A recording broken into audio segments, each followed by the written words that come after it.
ప్రతి ఏడు కిటుగాడు ఉండేటాళ్లకు హోలీ పండుగ మస్తు సంబరంగా చేసుకునేదాన్ని.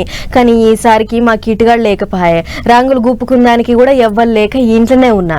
అసలు ఇంట్లోకించి బయటకు కూడా రాలే. పార్క్ కాడ డీజే పాటలు పెట్టి మస్తు సంబరాలు చేస్తున్నారు. పోదాం రా అక్క అని మా ఇంటి పక్కన షెల్లె వచ్చి పిలిచినా పోబుద్ది కాలే. ఏమో మా కిటుగాడు ఉంటే తీసుకుపోయేటోడు.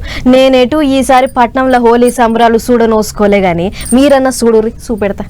ఆడోళ్ళు, మోగోళ్ళు, చిన్నోళ్ళు, పెద్దోళ్ళు, ముసలోళ్ళు, ముడుగోళ్ళు అందరికందరూ రంగులల్లో మునిగి తేలీరు. పట్నంలో మా జోలికైనా ఈ ఏడు హోలీ సంబరాలు.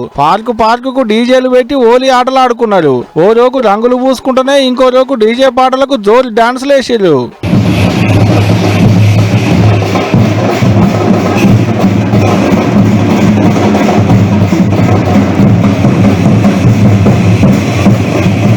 ఉద్యమాల గడ్డ ఓయూల తీన్మార్దరులకు స్టెప్పులేసిరు అన్నలు. ఎప్పుడు చదువులేనాయే, ఏడాది కోనాడు అనుకున్నట్టున్నారు కావచ్చు. చూస్తుంటే గంత జోరు మీద ఆడిలి పారి. షేర్లింగం పెళ్లిలో ఓ కాడబెట్టిన హోలీ సంబరాలలో డీజే పాటలకు బాక్సులు గుప్పమని గుద్దుతుంటే ఊగులు ఊగిలు. అండ్లకు పోవాలంటే టికెట్ కూడా పెట్టిరాట. పైసలు పోతే పోయినాయి అనుకున్నట్టున్నారు కావచ్చు. బాగానే వచ్చిర్రు ఎంజాయ్ చేసేటందుకు. గిట్లా డ్రమ్ముల నిండా రంగు నీళ్లు నింపి పెడితే జగ్గులతోని గుప్పుకున్నారు ఒకరి మీద ఒకరు. సెల్ఫీలు తీసుకొని సోషల్ మీడియాలో పెట్టుకున్నారు. అటు గచ్చిబౌలిలో గంధం డాన్సులు వేసిరు హోలీ రంగులు పూసుకొని. పీపుల్స్ ప్లాజా కాడికి శతం మంది వచ్చిర్రు. శిల్పారామం కాడైన సంబరాలలో గన్నులతోని గుప్పుకున్నారు హోలీ రంగుల్ని. మనిషి గన్ను పట్టుకొని వచ్చిర్రు.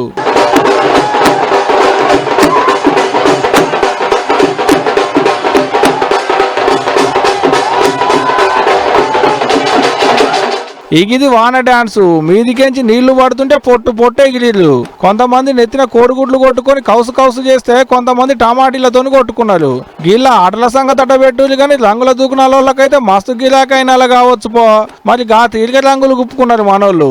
దినం ఆఫీసులు, కొలువులు, బిజినెస్లు అనుకుంటా బిజీగా ఉండేటోళ్ళు ఒంటి మీద ఉన్న బరువునంతా దించుకున్నంత పని అయిపోయింది పోండ్రి ఆట